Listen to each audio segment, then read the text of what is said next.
আজি আমি আলোচনা কৰিম ডেৰিভেটিভ চেপ্টাৰটোৰ লগত ৰিলেটেড কিছুমান ফৰ্মুলা আৰু তাৰ লগত ৰিলেটেড কিছুমান এক্সাম্পল। ডেৰিভেটিভ মানে কি? ডেৰিভেটিভ মানে হৈছে চেঞ্জ। যেতিয়া কোনো এটা বস্তুৰ প্ৰাইচ বাঢ়ি যায় তেতিয়া তাৰ কি হ'ব পাৰে, ডিমাণ্ডটো ডিক্ৰিজ হ'ব। যদি প্ৰাইচটো যদি কমি যায় তেতিয়া ডিমাণ্ডটো ইনক্ৰিজ হ'ব। আৰু ডেৰিভেটিভৰ লগত এই দুটা ভেৰিয়েবল লগত জড়িত। তেতিয়া আমি কি ক'ব পাৰোঁ, এনেকৈ এক্সামিন কৰিব পাৰোঁ ডেৰিভেটিভটো। In derivative we examine what will be changed in one variable due to change in other variable. তাৰমানে আৰু এইটো এনেকৈ ডিনোট কৰা হয় dy by dx। dy by dx denote কৰাৰ লগে লগে ইয়াত কেনেকৈ পঢ়িবা, এইটো derivative y with respect to x, মানে ইয়াত x সাপেক্ষে আমি কি কৰিছোঁ y ডেৰিভেটিভ উলিয়াম। তে x ৰ চেঞ্জ যদি x টো 1 ইউনিট চেঞ্জ হয় তেতিয়া y চেঞ্জ কিমান হ'ব, কিমান ইউনিট y চেঞ্জ হ'ব, এইটো আমি এইটো দ্বাৰা ডিনোট কৰিব পাৰোঁ। এইটো হৈছে dx টো হৈছে এটা অপাৰেটৰ। ইয়াৰ ফাংচনটো যদি এনেকুৱাকৈ দিয়া থাকে, ধৰা y ইকুৱেল টু ফাংচন এটা দিয়া আছে fx, y is equal to fx function দিয়া আছে, এইটো আমি ডেৰিভেটিভ কৰিব লাগিব উইথ ৰেচপেক্ট টু x। এতিয়া এইটো ddx এটা অপাৰেটৰ ডেৰিভেটিভ উলিয়াম। ddx কি হ'ব, y হ'ব, ddx y, y এর ভ্যালু কিমান fx, ddx fx। এইটো আমি কিমান পাম, f dash x। f dash x is first derivative. গতিকে ফার্স্ট ডেরিভেটিভটো আমি কেনেকৈ লিখিব, f dash x এনেকৈ লিখিব পাৰোঁ। গতিকে ইয়াৰ লগত ৰিলেটেড কিছুমান ফৰ্মুলা আছে, এই ফৰ্মুলাবিলাক আমি ডিছকাছ কৰিছোঁ। ফাৰ্ষ্ট ফৰ্মুলাটো হৈছে ddx x। তাৰমানে যদি আমি x সাপেক্ষে ডেৰিভেটিভ কৰোঁ তেতিয়াহ'লে ইয়াৰ ৰিজাল্ট কিমান পাম, 1। আৰু ডেৰিভেটিভ আৰু ইণ্টিগ্ৰেশ্যন দুটা ইণ্টাৰ ৰিলেটেড, মানে এটাই আনটোৰ লগত ৰিলেটেড। যেতিয়া কোনো এটা ফাংচনৰ তুমি ডেৰিভেটিভ উলিয়াবা, যেতিয়া সেই ফাংচনটো কি হ'ব, ইয়াৰ এইটো আছে কি কুৱেশ্যন টাইপৰ আছে x, ইয়াৰ ডেৰিভেটিভ উলিয়াইছোঁ x সাপেক্ষে কিমান পাইছোঁ 1। যদি এইটো আমি ইণ্টিগ্ৰেশ্যন কৰোঁ তেতিয়াহ'লে কি হ'ব, ইয়াৰ এনচাৰ কিমান পাইছোঁ 1 পাইছোঁ। 1ক আমি কি কৰিম, gx সাপেক্ষে ইণ্টিগ্ৰেশ্যন কৰোঁ তেতিয়াহ'লে কি পাম, এই কুৱেশ্যনটো পাই যাম, মানে এইটো x প্লাছ c এটা আহে, c হৈছে কনষ্টেণ্ট অফ ইণ্টিগ্ৰেশ্যন। তাৰমানে ইয়াৰ পিছত তোমালোকৰ ডেৰিভেটিভ চেপ্টাৰ পিছত ইণ্টিগ্ৰেশ্যনখিনি পঢ়া কৰি ইণ্টিগ্ৰেশ্যনত এইখিনি একেলগে পাবা। সেইকাৰণে ইয়াত একেলগে লিখি দিছোঁ ডেৰিভেটিভৰ ফৰ্মুলাটো লগত ইণ্টিগ্ৰেশ্যনৰ ফৰ্মুলাটো। ছেকেণ্ডটো হৈছে ddx x to the power n। যদি টু দি পাৱাৰ হৈ থাকে, যদি n x to the power n থাকে, মানে x n ৰ ভ্যালু 2 3 4 যিকোনো হ'ব পাৰে, তেতিয়াহ'লে কি হ'ব, প্ৰথমতে এই পাৱাৰটো ইয়াত ওলাই আহিব, আগত গুচি গ'ল। তাৰপিছত ইয়াৰ পৰা এই xটোৰ পাৱাৰৰ পৰা 1 কমি যাব, 1 - 1। দেন কি লাগিব, ddx x এইটো ফাংচন ল'ব লাগিব। ফাৰ্ষ্টতে আমি কি কৰিব লাগিব, এনেকুৱা ফৰ্মত থাকিলে ddx এইটো হৈছে অপাৰেটৰ। যেতিয়া ফাংচন এটা ডেৰিভেটিভ উলিয়াব তেতিয়া এইটো এই অপাৰেটৰটো লগাই দিলে হ'ল। ddx x মানে ইয়াত x সাপেক্ষে আমি ডেৰিভেটিভ কৰিছোঁ। ফাংচনটো আমাক দিয়া আছে x to the power n। তাৰ কাৰণে প্ৰথমতে আমি কি কৰিম, এই nটো উলিয়াই আনিম, nটো উলিয়াই আনিলোঁ। ইয়াত কি হ'ল, ইয়াৰ পৰা 1 কমি যাব, মানে x to the power n - 1। তাৰপিছত আমি কি কৰিব, এই xটোৰ ডেৰিভেটিভ ল'ব লাগে, ddx x মানে কিমান 1, দি ৰিজাল্ট পালোঁ n x to the power n - 1। ইণ্টিগ্ৰেশ্যনৰ ক্ষেত্ৰত কি হ'ব, ইণ্টিগ্ৰেশ্যন যেতিয়া আমি x to the power n এনেকুৱা ফাংচনৰ যেতিয়া ইণ্টিগ্ৰেশ্যন কৰিম তেতিয়া কিমান পাম, ইয়াত টু দি পাৱাৰ n আছে, মানে 2 থাকিব পাৰে, 3 থাকিব পাৰে, তাই 4 থাকিব পাৰে, যিকোনো থাকিব পাৰে। গতিকে এইটো যেতিয়া ইণ্টিগ্ৰেশ্যন কৰিম তেতিয়া পাম x to the power n + 1 divided by +1 + c, এইটো থাকিব। ইণ্টিগ্ৰেশ্যনৰ ক্ষেত্ৰত কি হয়, ইয়াত টু দি পাৱাৰ 1 বাঢ়ি যায় আৰু ইয়াত ডেৰিভেটিভত কমি আহে, এইটো থাকিল। তাৰপিছত আছে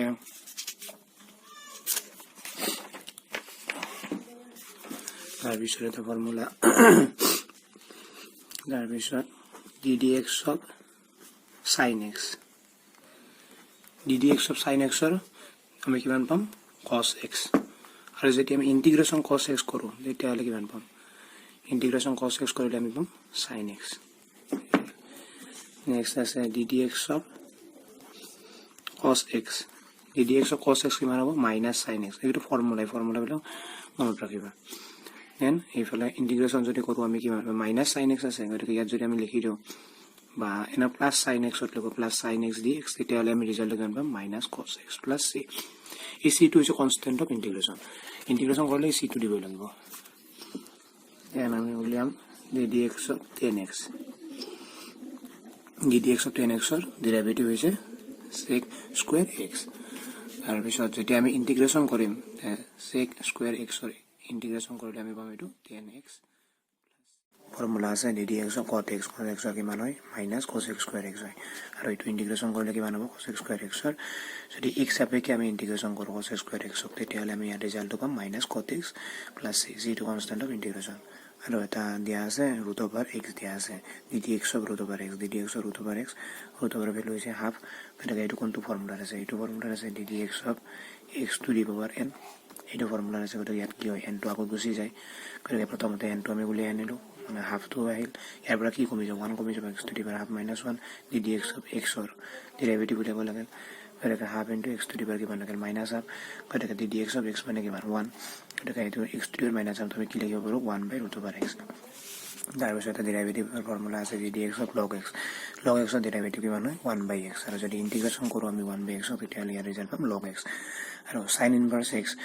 যদি ডেৰিভেটিভ কৰো উইথ ৰেসপেক্ট টু x তেতিয়াহ'লে এইটো ৰিজাল্ট পাম 1 by root over 1 minus x square আৰু ইন্টিগ্ৰেশ্যন কৰিলে কিমান পাম dx by root over sin 1 minus x square x কিমান হ'ব sin inverse x তাৰপিছত cos inverse x ৰ ডেৰিভেটিভ কৰিলে পাম আমি minus 1 by root over x square যদি এইটো আমি ইন্টিগ্ৰেশ্যন কৰো তেতিয়াহ'লে ইয়াৰ ৰিজাল্ট পাম cos inverse x আৰু tan x ৰ ডেৰিভেটিভ কৰিলে আমি ৰিজাল্ট পাম 1 by 1 plus x square আৰু ইন্টিগ্ৰেশ্যন কৰিলে dx by 1 plus x square tan inverse x আৰু এটা ফৰ্মুলা আছে ইয়াৰ পিছত আছে ddx of cot inverse x ddx of cot inverse x কিমান হ'ব minus 1 by 1 plus x square tan inverse x আৰু cot inverse x টো মনত ৰাখিব ইজি কাৰণ tan inverse টো পজিটিভ আৰু cot inverse x টো নেগেটিভ আৰু ইন্টিগ্ৰেশ্যন টো সেম হ'ব গতিকে dx by ইয়াৰ মাইনাস টো থাকে মাইনাস যদি দিয়া থাকে এনে কিমান হ'ব minus dx by 1 plus x square এইটো পাবা cot inverse x plus c এইটো থাকিব আৰু নেক্সট এটা ফৰ্মুলা লৈছো আমি এইটো ফৰ্মুলা এটা আছে ddx of constant যদি আমি কনষ্টেন্টৰ ডেৰিভেটিভ লওঁ জি আপেক্ষে ল'লে x আপেক্ষে y আপেক্ষে z আপেক্ষে জি আপেক্ষে ল'লেও কনষ্টেন্টৰ ডেৰিভেটিভ সদায় 0 তাৰপিছত আৰু এটা আছে কনষ্টেন্ট অফ যদি এটা ফাংশন কনষ্টেন্ট এটাৰে মাল্টিপ্লাই হৈ থাকে ধৰা কি এটা কনষ্টেন্ট আৰু ফাংশনটো হৈছে fx k টো হৈছে কনষ্টেন্ট এই fx অফ k ৰে মাল্টিপ্লাই হৈছে তেতিয়াহ'লে কি হ'ব এই k টো ডেৰিভেটিভৰ আগত গুচি যাব তেতিয়া আমি ডেৰিভেটিভটো এপ্লাই কৰিম এই fx ফাংশনটোৰ ওপৰত এনেকুৱাকৈ তাৰপিছত k ddx of fx মানে কি ddx of fx মানে হৈছে f dash x এইটো হৈছে ৰিজাল্ট k টো হৈছে কনষ্টেন্ট থাকিলে মানে ডেৰিভেটিভ আগত গুচি যাব তাৰপিছত কিছুমান প্ৰপাৰ্টি আছে ডেৰিভেটিভৰ যদি দুটা ফাংশন দিয়া থাকে এটা ফাংশন fx এটা ফাংশন gx দিয়া থাকে দুটা ফাংশন যদি যোগ হৈ থাকে তেতিয়া আমি ডেৰিভেটিভটো কেনেকৈ এপ্লাই কৰিম যে হ'ব তাৰ ফাংশন দুটা দিয়া আছে এটা fx ফাংশন দিয়া আছে আৰু এটা ফাংশন দিয়া আছে gx ফাংশন এটা দিয়া আছে ইয়াত কি হ'ব পাৰে ddx টো দিয়া আছে fx plus gx দুটা ফাংশন এনেকৈ যোগ হৈ আছে আৰু ddx টো আমি যোগ ফাংশনটোৰ ওপৰত ল'ব লাগে তেতিয়াহ'লে কিমান হ'ব ddx of ফাৰ্স্ট ফাংশনটো আহিব এনেকৈ fx plus ddx of gx যদি এইটো মাইনাস থাকে তেতিয়াহ'লে এইটো মাইনাস হ'ব প্লাস থাকিলে প্লাস দুটা একে আৰু যদি দুটা ফাংশন প্ৰডাক্ট হৈ থাকে মানে এনেকুৱাকৈ থাকে fx into gx দুটা ফাংশন প্ৰডাক্ট হৈ আছে তেতিয়াহ'লে কি হ'ব ইয়াত প্ৰথমতে আমি যোনটো ফাংশন থাকে এইটো ফাংশনৰ ফাৰ্স্ট ফাংশন বুলি ক'ম এইটো হৈছে ফাৰ্স্ট ফাংশন এইটো হৈছে সেকেন্ড ফাংশন এই ফাৰ্স্ট ফাংশনটো ইয়াত ৰাখিলো নেক্সট আমি ডেৰিভেটিভ লম সেকেন্ড ফাংশনটোৰ সেকেন্ড ফাংশনটো এনেকৈ আমি ডেৰিভেটিভ লম প্লাস এবাৰ সেকেন্ড ফাংশনটো ইয়াত ৰাখিম ফাৰ্স্ট পজিশনত সেকেন্ড ফাংশন থাকিব আমি ডেৰিভেটিভ লম ফাৰ্স্ট ফাংশনটোৰ এনেকুৱাকৈ নেক্সট এটা আছে ddx of fx by gx যদি এটা ফাংশন আন এটা ফাংশনৰ ডিভাইড হৈ থাকে এনেকুৱাকৈ থাকে তেতিয়াহ'লে কি হ'ব তলৰ ফাংশনটোত স্কয়াৰ হ'ব gx ফাংশনটো স্কয়াৰ এই প্ৰপাৰ্টিজ বিলাক uv তো দিব পাৰে এইটো fx টো u বুলি ক'ব পাৰে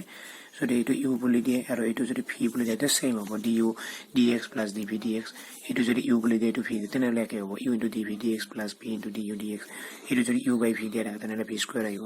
ইয়াত ওপৰত কি আহিব ফাৰ্স্ট তলৰ ফাংশনটো ইয়াত আহিব ফাৰ্স্ট তাৰপিছত ddx আহিব ওপৰৰ ফাংশনটো fx টো মাইনাস ইয়াত fx টো থাকিল আৰু ddx তলৰ ফাংশনটো এগুলো আছে প্ৰপাৰ্টি এগুলো প্ৰপাৰ্টি অ্যাপ্লাই কৰে আমি অঙ্ক एग्जांपल কৰিব লাগিব তাৰ পিছত আছে আৰু এক্সাম্পল এটা লৈছো ফাৰ্স্ট এক্সাম্পলটো দিছে ফাইন্ড dy dx উলিয়াব লাগে আৰু ফাংচন এনেকৈ ডিফাইন কৰা আছে y ইকুৱেল টু দিয়া আছে sin ax plus b এনেকুৱাকৈ দিয়া আছে এটা ফাংচন আৰু এটা দিয়া আছে y ইকুৱেল টু দিয়া আছে x to the power 12 এনেকুৱা এটা দিয়া আছে আৰু এটা দিয়া আছে y is equal to sin to the power 6x আৰু এটা দিয়া আছে y is equal to x plus 2 divided by x plus 3 এনেকুৱা দিয়া আছে কিন্তু তাৰ আমি প্ৰথম এক্সাম্পলটো লৈছো ফাৰ্স্ট এক্সাম্পলটো আমাক দিয়া আছে given that y is equal to sin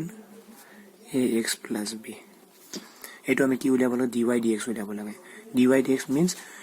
আমি y ফাংচনটো কি কৰিব লাগে ডেৰিভেটিভ উলিয়াব লাগে with respect to x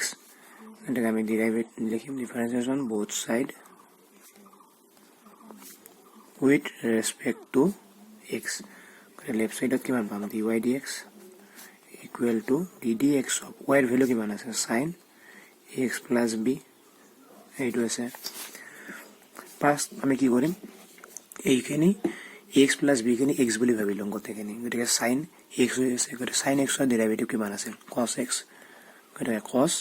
x plus b এইটো আছে নেক্সট আমি কি কৰিব লাগিব ddx of এই x plus b ddx কৰিব লাগিব ddx of ax plus b গতিকে cos x plus b থাকিল এটা এইটো এটা properties মতে কি আহিব দুটা ফাংশন যোগ হৈ আছে x plus gx হৈ এনেকা ফৰ্মুলা আছে এতিয়া আমি ddx তো কি কৰিব এইটো তো লগাব পাৰো এইটো তো গতিকে ddx কি হ'ব ax plus ddx b ইয়াত a আৰু b is constant গতিকে যেতিয়া এটা ফাংশনক কনস্ট্যান্ট এটাৰে মাল্টিপ্লাই হৈ থাকে তেতিয়া আমি কি ডেৰিভেটিভ কৰিবলৈ কি কৰিব লাগিব কনস্ট্যান্ট টো আগত হৈ যাব ডেৰিভেটিভ আৰু ইয়াত আগত আহিব আৰু আমি যেতিয়া ফাংশনটো ডেৰিভেটিভ ললো ddx of x আৰু ddx of b মানে b to is constant of derivative কিমান 0 গতিকে cos ax plus b গতিকে ddx of x মানে কিমান 1 গতিকে a into 1 plus 0 গতিকে ইয়াত ৰিজাল্টটো কিমান হ'ব a cos ax plus b গতিকে এইটো হৈছে ৰিজাল্ট নেক্সট এক্সাম্পলটো লৈছো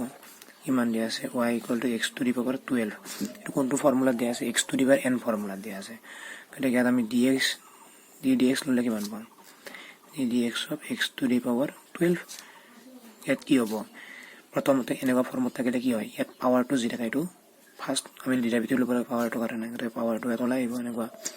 আৰু ইয়াৰ পৰা কি কমি যাব 1 কমি যাব হৈ থাকিলে এটা 11 ddx of আমি কি লব লাগে নেক্সট এই x to লব লাগে x to ডেরিভেটিভ কিমান হ'ব 1 গতিকে এইটো কিমান হ'ব 12 x to the power 11 এইটো হৈছে ৰিজাল্ট নেক্সট এক্সাম্পল টো কি আছে y equal to sin to the power 6x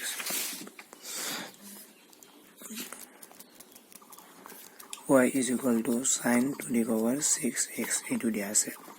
গতিকে এইটো আমি ডেরিভেটিভ লৈ কিমান পাম dy dx গতিকে ddx of sin to the power 6x sin to the power 6x তো আমি কি করি প্ৰথমতে ইয়াত এই sin কতে হানি x তো আমি x to the power n formula মতে ভাবিলাম x to the power n formula কি আছে এইটো ফর্মুলা মতে ভাবিলাম sin x to x বুলি ভাবিলাম আৰু n অৰ্থে 6 আছে গতিকে ফাৰ্স্ট কি হ'ব 6 to ওলাই পাৱাৰ থাকিলে প্ৰথমতে এই থাকিব পাৱাৰটো কাৰণে ডেৰিভেটিভ কৰিব লাগে পাৱাৰটো ইয়াত ওলাই আহিল ইয়াত sin to the power কিমান থাকিল 1 কমি গ'ল 5x থাকিল নেক্সট আমি উলাব লাগিব ddx of sin x এটা ইয়াত পাৱাৰটো নাহে অকল sin x তো ল'ব লাগিব x তো আমি জানে কইলো 6 sin to the power 5x sin x ৰ ডেৰিভেটিভ কিমান cos x এইটো ৰেগুলাৰ ৰিজাল্ট নেক্সট কিমান আছে x plus 2 by x plus 3 y is equal to next to দিয়া আছে x plus 2 by x plus 3 to দিয়া আছে